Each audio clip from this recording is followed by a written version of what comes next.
Hi guys, it's Miss Davis here. Today I'm going to be talking about Module 2, Lesson 18. And this is going to be taking from 10 when using a math drawing. Now the first step is that we're going to break apart that T number into the 10 way.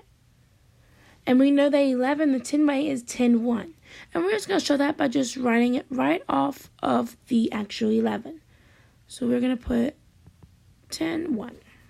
It doesn't matter which way you put it. You can put the 10 in where the 1 is, the 1 where the 10 is. It doesn't really matter exactly where they are.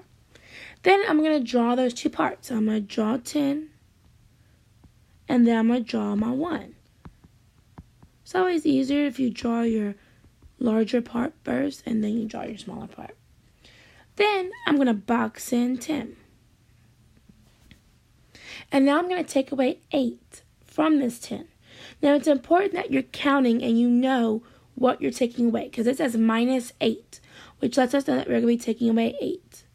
I know that we were so used to taking away 9 that some of you, whenever we were doing our lessons, we were still taking away 9. So it's very important that we make sure that we're taking away what it tells us to. It says minus 8, which means that we're taking away 8.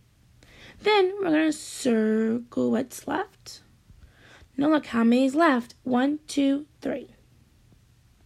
Now we know that there's 2 inside the box and 1 outside the box.